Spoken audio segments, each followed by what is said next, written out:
Assalamu alaikum. My name is Muhammad Yunus, and we are studying chapter 3, that is matrices and determinants. Today we will do exercise 3.3. First question is evaluate the following determinants. Students, we have learned about the formula to evaluate 3 cross 3 matrices. Today we will solve question number 1, which is 3 cross 3 matrices. So this is 5 minus 2 minus 4 minus 3 minus 1 minus 3 minus 2 and 1 and 3. This is 3 cross 3 matrices. So first row and first column we will left -1 -3 and 1 and 2. इसी तरह हमने minus फार्मूले का minus है और -2 आपने इसका लगा दिया. आप फर्स्ट रो और सेकंड कॉलम आप छोड़ देंगे. 3 -2 एंड t. अब आपके पास आएगा -4 प्लस माइनस प्लस, तो ये है ही माइनस है तो माइनस आ जाएगा -4. तो फर्स्ट रो और थर्ड कॉलम छोड़ देंगे. 3 -1 -2 एंड 1 3 -1 -2 एंड 1. अब आप इसको एलिमिनेट करेंगे, जैसे 2 क्रॉस 2 का मैट्रिक्स बन जाता है, डिटरमिनेंट बन जाता है. 2 मल्टीप्लाई बाय -1 माइनस फार्मूले का माइनस है 3 इंटू -3 इंटू 1. तो या इस तरह plus minus into minus +2, 3 into 2 6, minus into minus plus -3 into -2 और ये फार्मूले का माइनस. इसी तरह -4, 3 इंटू 1 3 माइनस -1 इंटू -2 -1 इंटू -2. अब आप देख रहे हैं -2 minus into minus +3 +2 3 2 6 and minus into minus again -6 -4 3 into plus -2. अब अगर हम इनको सॉल्व करें तो 3 -2 1 आ जाएगा, ये 0 हो जाएगा, ये 3 -2 1 हो जाएगा और 5 -4 आपके पास आंसर 1 आ जाएगा.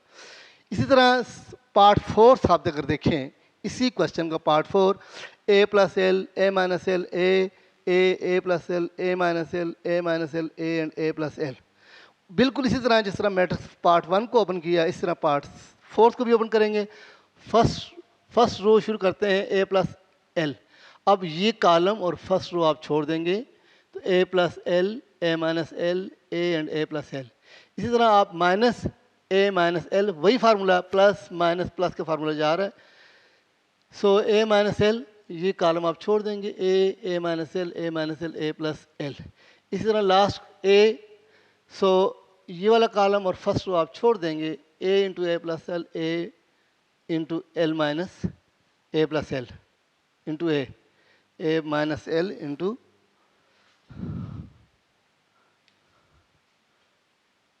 ए. अब इसको मल्टीप्लाई करते हैं मेन डायगोनल को, A plus L into A plus L whole square minus फार्मूले का माइनस है A into A minus L. इसी तरह माइनस ए माइनस एल और A into A plus L minus A minus L दोनों term same है, इसलिए उनकी पावर 2 हो जाएगी. प्लस ए इंटू ए स्क्वायर हो जाएगा और ए minus L into A plus L, तो ए plus L into A minus L. फिर आप देखें ए प्लस एल, इसको मैंने ओपन किया बाई फार्मूला, माइनस ए इसको मैंने ओपन कर दिया बाई मल्टीप्लाइंग ए, तो A square plus A L. इस तरह A minus L A square plus A L, इसको मैंने ओपन कर दिया तो A square minus L square plus 2 A L. साथ ही ओपन भी किया और साथ ही आपने स्क्वायर भी ओपन किया. इसी तरह ए स्क्वायर ये आ जाएगा ए स्क्वायर माइनस एल स्क्वायर, तो ये ब्रैकेट जब ओपन होगी तो प्लस हो जाएगा. A plus L into L square plus 3 A L, तो A into L L square A into 3 A square L, फिर L multiply by L square L cube, L multiply by 3 A L square. इसी तरह आपने ए minus L को इससे multiply किया, इस तरह आपने इसको मल्टीप्लाई कर दिया. तो यहाँ पर पहुँच कर A L 3 A square L plus A L square plus 3 A square L, तो ये 4 ए एल स्क्वायर हो जाएगा plus 3 A square L plus L square L cube minus 3 A square L plus A L square plus 3 A L square minus L cube, bracket आपने open कर दी, plus A L square. 3 A square L और 3 A square plus minus cancel हो जाएगा. इसी तरह A plus L cube minus L cube के साथ कैंसिल हो जाएगा. बाकी जो टर्में हैं वो सारी की सारी ऐड हो जाएंगी. 4 A L square plus A L square 5 A L square plus 3 9 plus A 9 A L square आपके पास आंसर आएगा. अब देख लें स्टूडेंट, क्वेश्चन नंबर 1 के बाकी जितने पार्ट्स भी हैं, remaining parts of question number 1 are same like this. अब चलते हैं आपकी प्रॉपर्टीज़ की तरफ। इसके बाद प्रॉपर्टीज़ आपने यूज़ करनी है, properties of determinants which help in their evaluation. इस तरह से आपकी प्रॉपर्टीज़ आपने अप्लाई करनी है कि डिटर्मिनेंट्स आपका इवेल्युएट हो जाए।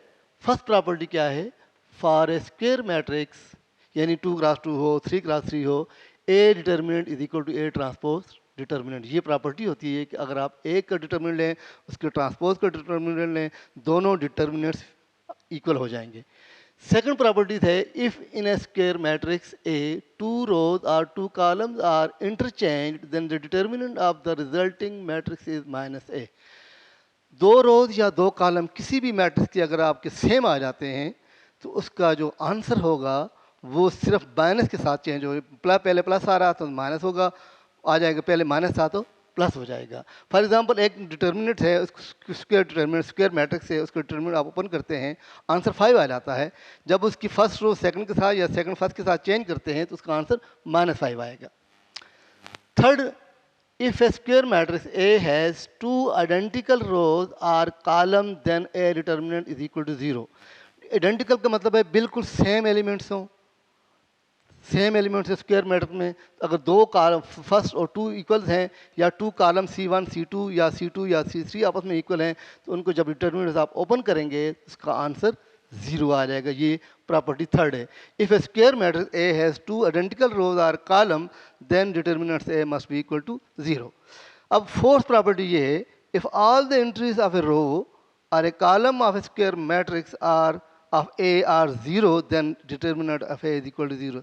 किसी मैट्रिक्स की सारी element, first row, second row या थर्ड रो, सारे एलिमेंट 0 हो जाएं तो वो डिटर्मिनेंट्स जब आप इसको ओपन करेंगे तो आंसर उसका 0 हो जाएगा। प्रॉपर्टीज क्या है जी? If all the entries of a row or a column of a square matrix, अगर 0 हो जाएं तो जब डिटर्मिनेंट ओपन करेंगे तो आंसर आपका 0 हो जाएगा। फिफ्थ प्रॉपर्टी ये है, if the entries of a row or a column in a square matrix are multiplied by a number k belongs to R, then the determinant of resulting matrix k a बन जाएगा।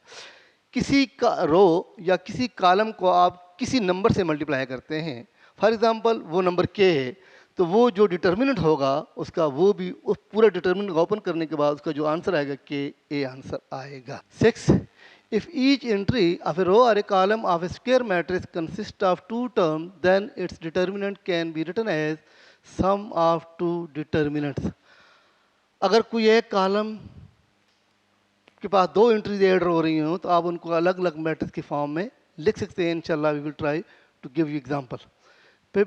Next last property है 7, if a matrix in a triangular form, if a matrix in a triangular form, then the value of the determinant is the product of entries on its main diagonal। अगर कोई matrix आपका triangular form में है, upper triangular है या lower triangular है, दोनों की फॉर्म को आप ट्रायंगुलर कहते हैं, तो डिटर्मिनेंट कैसे ओपन होगा? उनकी मेन डायगोनल एंट्रीज को आप जस्ट मल्टीप्लाई कर देंगे तो ये आपके पास उसका डिटर्मिनेंट आ जाएगा। Let us prove one by one properties as I have discussed above। So property 1 ये थी, अगर आपके पास A डिटर्मिनेंट और A ट्रांसपोज डिटर्मिनेंट दोनों के आंसर इक्वल आते हैं, तो ये देखें मैंने A ले लिया है, इसी का ट्रांसपोज मैंने ये ले लिया है, इसका मैंने डिटर्मिनेंट फाइंड कर लिया है, इसका determinant 2 multiply by 7 -5 multiply by 6, तो ये 14 + 30 44 आ गया। इसी तरह ए डिटर्मिनेंट्स को जब आप ओपन करेंगे ए ट्रांसपोज डिटर्मिनेंट को, तो यहाँ पर भी आंसर 44 आ गया। तो पहली प्रॉपर्टी आपके पास यहाँ प्रूव हो जाती है। सेकंड प्रॉपर्टी ये थी कि अगर आप कोई सी भी दो रोज या 2 कॉलम को इंटरचेंज करते हैं तो आंसर आपके पास नेगेटिव फॉर्म में चला जाता है। अगर पहले प्लस है तो बाद में माइनस आ जाता है। अब आप देख लें, ए आपके पास है 1 -2 3 -2 3 एंड 1 4 -2 एंड 3। इसी को अगर मैं ओपन करूं तो आंसर मेरे पास आता है -25। ये ए है। अगर इसमें से मैं ये R2 और R3 को मैंने इंटरचेंज कर दिया, R2 को और R3 को मैंने इंटरचेंज किया, मैट्रिक्स वही है लेकिन सिर्फ 2 रोज को मैंने इंटरचेंज कर दिया। जब इंटरचेंज किया तो फिर मैंने आंसर जो निकाला है, पहले -5 आ रहा था, 25 आ रहा था, अब आपके पास +25 आ रहा है, सिर्फ माइनस की चेंज आ रही है। If 2 rows or 2 columns are interchanged, the value of their determinant will be minus. पहले प्लस था फिर माइनस हो जाएगा, अगर पहले माइनस है तो फिर आपका प्लस हो जाएगा। इसके बाद है प्रॉपर्टी थर्ड। प्रॉपर्टी थर्ड में है if 2 rows or 2 columns are identical then the value of their determinant will be equal to 0। अब आप देख रहे हैं कि फर्स्ट रो और सेकंड रो इस मैट्रिक्स की सेम है। जब इसको डिटरमिनेंट बनाया, इसको फिर ओपन किया, ओपन करने के बाद आंसर 0 आ गया। यानी कि 2 रोज हों इक्वल हों या 2 कॉलम आपस में सेम आ जाएं, तो उस डिटरमिनेंट को जो ओपन करने के बाद आंसर आएगा वो आपके पास आंसर 0 होगा। इसके बाद है फोर्थ प्रॉपर्टी। फोर्थ प्रॉपर्टी में ये है कि if all the entries of a row और a column are 0 then the value of their determinant will be equal to 0। अब देख रहे हैं कि 1 - 2 3 और तीसरी जो सेकंड रो है वो सारे एलिमेंट सारी एंट्रीज इसकी 0 हैं। 4 - 3 2। जब आप इसको ओपन करेंगे बाय डिटरमिनेंट मेथड तो आंसर इसका 0 आ जाएगा। तो आप क्या से प्रूव हुआ, किसी भी रो या किसी भी कॉलम के सारी एंट्रीज अगर 0 हो जाएं then the value of their determinant will be equal to 0। इसका मैंने ए डिटरमिनेंट फाइंड किया, यह आ जाएगा आंसर -25। प्रॉपर्टी कौन सी थी? प्रॉपर्टी 5 है if a element if all entries of a row or a column are multiplied by a constant k then the value of their determinant will multiply by that constant। अब आप देख रहे हैं कि ए matrix है, ये determinant open किया -25 आया। अब इसी ए है, ये ए है, आपने इसको फर्स्ट रो को 2 से मल्टीप्लाई कर दिया। ये फर्स्ट रो को आपने 2 से मल्टीप्लाई कर दिया, फिर मैंने डिटरमिनेंट निकाला तो आंसर आया -50। -50 अब 2 × -25 तो ये क्या हो जाएगा, 2 × a आ जाएगा। यानी वो मैट्रिक्स भी जो आप जिसको आपने 2 से मल्टीप्लाई किया उसका आंसर यहाँ पर डबल हो जाएगा। यानी आपका डबल से मुराद आपका वो एलिमेंट जिसको आपने 2 से मल्टीप्लाई कर वो टू यहाँ पर आ जाएगा। अगर आप k से मल्टीप्लाई करेंगे तो k यहाँ पर आ जाएगा, वहाँ पर अगर आप 3 से मल्टीप्लाई करेंगे 3a डिटरमिनेंट यहाँ पर आ जाएगा। लास्ट वन है आपके पास 6 प्रॉपर्टी है। अगर कोई से भी किसी कॉलम के या किसी रो के 2 एलिमेंट्स हों और प्लस हो रहे हों या माइनस हो रहे हों इस फॉर्म में 3 - 2 -2 and 3 -3 + 1 3 and 1 2 + 2 -3 and 2। इसको कैसे लिखा जाता है? इसको इस तरह लिखते हैं, इसको मैंने डिटरमिनेंट फॉर्म में लिखा। अब देख रहे हैं ये जो फर्स्ट रो है जिसकी डबल डबल आ रही 3 - 3 2 को मैंने अलग कर दिया, फिर -2 3 इसी तरह आएगा और रो कॉलम 3 भी इसी तरह आएगा। प्लस करके 1 and +2 -2 या +1 और +2 बाकी C2 और C3 आपका सेम आ जाएगा। इन दोनों का आंसर इसका आंसर सेम आ जाएगा। अब है जी प्रॉपर्टी नंबर 7, लास्ट प्रॉपर्टी है। मैंने ये कहा था अगर आपका कोई सा भी ट्रायंगुलर मैट्रिक्स हो, अपर ट्रायंगुलर हो या लोअर ट्रायंगुलर हो, तो उसका जो डिटरमिनेंट होता है मेन डायगोनल को मल्टीप्लाई करने से इसका आंसर आता है। ये देखें सारे एलिमेंट 0 हैं सिवाय इस मेन डायगोनल के, ये भी यहाँ भी ये 0 है। ये ट्रायंगुलर मैट्रिक्स है तो डिटरमिनेंट कैसे आएगा, 1 × 3 × 4, तो ये आपका आंसर आ जाएगा। Question number 2, without expansion show that. Question 2 first part है 6 7 8 3 4 5 2 3 4। ये सारी प्रॉपर्टी जो आपने पढ़ी है उन प्रॉपर्टीज़ को आपने यूज़ करना है और विदाउट एक्सपेंशन बगैर एक्सपेंड की हुई इसको आपने आंसर बता देना है।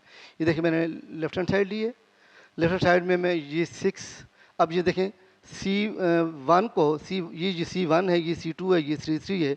C1 को मैंने C2 से माइनस किया तो 7 - 6 1 आ गया, 4 - 3 1 आ गया, 3 - 2 1 आ गया। इसी तरह C2 को मैंने C3 में से माइनस किया, यानी आपने ये ऑपरेशन कर रहे हैं कॉलम ऑपरेशन। 8 - 7 1 आ गया, 5 - 4 1 आ गया, 4 - 3 1 आ गया। अब आप देख रहे हैं कि C2 और C3 सेम आ रहा है, आइडेंटिकल आ रहे हैं। As C2 and C3 are identical, therefore det of this matrix determinant will be equal to 0। इसका आंसर 0 आएगा। क्यों? रीज़न ये है कि C2 and C3 आपके पास सेम आ रहे हैं। सेकंड पार्ट इसी का देखिए 2 3 - 1 1 1 0 2 - 3 and 5।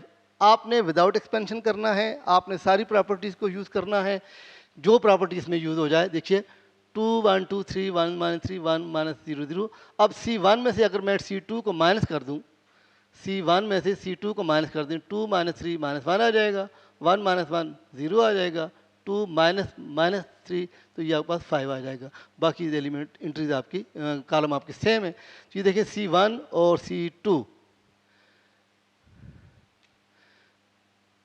C1 और C3 आपके बिल्कुल सेम आ रहे हैं।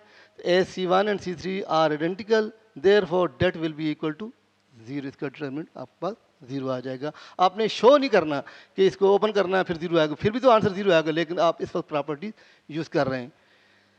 इसके बाद है show that A11 A12 A13 alpha, यानी ये आखिरी जो कॉलम है इसकी दो एंट्रीज हैं प्लस हो रही हैं आपस में। तो फर्स्ट के साथ A11 A12 A13 लिख देंगे और दूसरी के साथ A11 A12 अल्फा 13। इस तरह A21 A22 अल्फा 23 और A23 A31 A32 अल्फा 33 लिख देंगे प्लस करके। आखिरी जहाँ पर एडिशन हो रही उनको आपने स्प्लिट अप करना है। Now question 3 part 3, A plus L A plus L A plus L, इसको आपने राइट हैंड साइड से प्रूव करना है। तो आप कोशिश करें कि आप वो प्रॉपर्टीज़ जो आपने पढ़ी हैं 7 प्रॉपर्टी वही यूज़ करें आप इसमें से, लेकिन पहले इसमें कुछ ना कुछ प्रोसेस करना पड़ेगा आपको। ऑपरेशन कॉलम ऑपरेशन या रो ऑपरेशन करना पड़ेगा। अब देख रहे हैं यहाँ पर कि ये C1 में आप C2 और C3 दोनों को कंबाइन करके C1 में ऐड कर रहे हैं। तो C1 को आप ऐड कर रहे हैं, C1 में आप ऐड कर रहे हैं C2 और C3 को कंबाइन करके प्लस करके आप C1 में ऐड कर रहे हैं। सो A प्लस एल ए, इस तरह ए प्लस एल ए और ए प्लस एल, इस तरफ से C1 C2 और C3 अपनी जगह पे सेम रहेंगे। अब आप देख रहे हैं C1 में 3A plus L 3A plus L 3A plus L, C2 और C3 अपनी जगह पे सेम। इसमें से कॉलम 1 में आप देख रहे हैं कि 3A प्लस एल कॉमन है, तो take it out common 3A plus L, तो यहाँ पे रह जाएगा 1, यहाँ पे भी 1, यहाँ पे भी 1 रह गया, और C2 सेम, C3 भी आपकी सेम आ गई। अब आप देख रहे हैं कि इस R2 आप कुछ R2 में से, ये R2 है, R2 में से R1 माइनस करें, R2 में से R1 माइनस करें तो 1 A अपनी जगह पे, तो ये आ जाएगा 0, और A प्लस एल में से A माइनस किया एल रह जाएगा, A माइनस ए 0 हो जाएगा। इसी तरह R3 में से भी R1 को आप माइनस करें 0 0 एल रह जाएगा आपके पास। ये रह गया आपको। अब आप देख रहे हैं कि इस C1 में एक 1 है और बाकी दो एलिमेंट इसके 0 हैं। तो ऐसे एलिमेंट्स को, ऐसे डिटर्मिनेंट्स को आप जो सॉल्व करते हैं एक्सपेंडिंग बाय C1 से आप इसको एक्सपेंड कर रहे हैं जिसके एक 1 है और बाकी दोनों की दोनों 0 है। तो वो एक्सपेंड कैसे करेंगे, ये देखिए ज़रा, ये C1 R1 और C1 आप छोड़ देंगे। कैसे छोड़ेंगे, आप यहाँ पर माइनर आपने अप्लाई करना होगा। जो आप रो कॉलम रो छोड़िए, फर्स्ट कॉलम छोड़ा है आपने फर्स्ट, -1 पावर 1 प्लस 1, तो ये L 0 0 और L या एक्सपेंडिंग बाय C1, यानी आप C1 से एक्सपेंड कर रहे हैं जिसमें 1 0 0। अगर ये आपका रो में होता तो आप एक्सपेंडिंग बाय रो 1 करते, ये आपका C1 में तो एक्सपेंडिंग बाय C1। तो L अब -1 पावर 2, तो ये आ जाएगा प्लस में आंसर आ जाएगा, L 0 0 L रह जाएगा। तो इसको एक्सपेंड करेंगे L multiply by L square minus 0, और ये आपके पास आंसर आ जाएगा which is equal to right hand side. Question number 3 का नेक्स्ट है, क्वेश्चन नंबर 3 का पार्ट 3 था, ये पार्ट 4 थे। 1 1 1 x y z y z z x x y, इसको आपने इक्वल करना है इसके। तो लेफ्ट हैंड साइड लेते हैं इसकी, left hand side 1 1 1 x y z x और x y, ये आपने लेफ्ट हैंड साइड ले ली। अब स्टूडेंट देखें लेफ्ट हैंड साइड में अगर आप C1, ये C1 है, इसको आपने x से मल्टीप्लाई कर दिया, इसी तरह C2 को आपने y से मल्टीप्लाई करना है और C3 को आपने z से मल्टीप्लाई करना है। आप जानते हैं कि जो चीज़ से मल्टीप्लाई किया जाता है उस चीज़ से डिवाइड भी किया जाता है। अब multiply the det by 1 over x Y z से आपने मल्टीप्लाई किया और इसी एक्स वाई जेड से आप डिटर्मिनेंट को डिवाइड कर देंगे। तो x से मल्टीप्लाई जब करेंगे तो X square X Y Z, इसी तरह यहाँ y से मल्टीप्लाई करें Y square X Y Z, Z square X Y Z आ गया। अब आप यूँ देख रहे हैं कि रो 3 में से सारे तीनों एलिमेंट सेम हैं, तो टेक इट आउट कॉमन, तो ये मैंने यहाँ पर कॉमन ले लिया, एक्स वाई जेड कॉमन ले लिया, तो यहाँ पर एक्स रह गया, y z x square Y square z, यहाँ पर 1 1 रह गया, ये कैंसिल हो गया।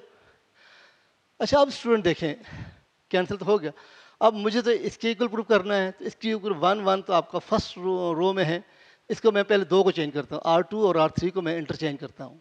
और आप जानते हैं कि जब भी कोई दो कॉलम आर इंटरचेंज होते हैं तो आंसर नेगेटिव में चला जाता है।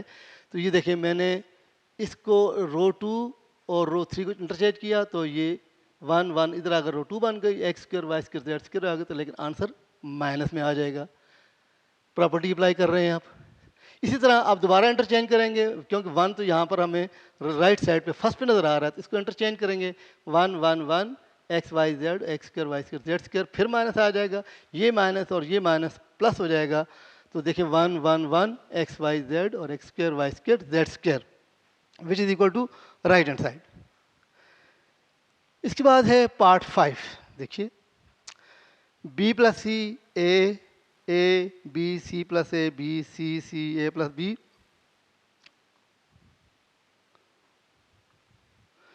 Equal to 4 a b c आपने प्रूव करना है।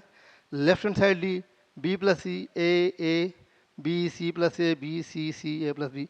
अच्छा स्टूडेंट एक बात याद रखेंगे, ये डिटर्मिनेंट ओपन भी हो सकता है, एक्सपेंड भी हो सकता है और आंसर यही आएगा, लेकिन एक्सपेंशन से क्या होगा कि ये थोड़ा सा हो सकता है लेंथी हो जाए, तो उस बजाय एक्सपेंड करने के आप प्रॉपर्टीज यूज़ करें। आप देखिए एक्सपेंड करें, इस तरह एक्सपेंड करना है, ऑपरेशन करना है आपने रो या कॉलम वाइज।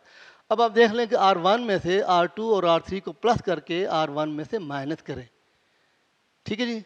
अब B प्लस सी R1 ने ये R2 B प्लस सी को ऐड कर दिया, इसमें माइनस कर दिया, तो ये आंसर 0 आएगा। इसी तरह इन दोनों को ऐड किया 2C प्लस से, इसमें से माइनस किया तो आंसर -2 रहा, -2B, और बाकी अपनी रो 2 और रो 3 अपनी जगह पे सेम आई। अब R1 में आप देख रहे हैं -2 आप कॉमन है, 0CB b c plus a b, और ये अपनी जगह पे दोनों, इनमें कोई चेंज नहीं आई। अब -2, अब देखिए R2 में से ये R2 है, ये R1 है, ये R3 है। अब R1 R2 R3, R2 में से R1 को माइनस करें और R3 में से भी R1 को माइनस किए। अब R2 में से R1 को माइनस किया तो ये आ जाएगा B, C प्लस ए में से C को माइनस किया तो A रह जाएगा, B माइनस B आपके पास 0 हो जाएगा, C माइनस 0 C रह जाएगा, C माइनस C 0 हो जाएगा, A plus B minus B तो A रह जाएगा यहाँ पर। अब इसको आप एक्सपेंड कर सकते हैं, आपके पास आसान है क्योंकि 3 एलिमेंट आपके पास 0 आ गए हैं, बड़ा आसान है। -2 ये आपको बाहर रह जाएगा, 0 दिस ए 0, -C अब इज B0 C A, और इस तरह B A C 0। अब इनको एक्सपेंड किया, A multiply by A 0 multiply by 0, तो पूरा डिटर्मिनेंट आपका 0 से मल्टीप्लाई है, और इसलिए मैंने 0 लिख दिया। -C B into A -0 A B -0 plus B 0 0 minus A into c minus AC। अब ये आ जाएगा -ABC और -ABC -2ABC, इसको आपने मल्टीप्लाई किया, that is equal to 4ABC which is equal to right hand side. This is your answer. अच्छा student, ये थे क्वेश्चन नंबर 3 के पार्ट 5 जिसमें आपने प्रॉपर्टी यूज़ की। अगर कोई भी इस क्वेश्चन के बारे में या चैप्टर 3 के बारे में किसी किस्म की कोई क्यूरीज हो तो आप मुझे नीचे दी हुई बॉक्स में कमेंट कर सकते हैं। इंशाल्लाह आई विल सेटिस्फाई यू।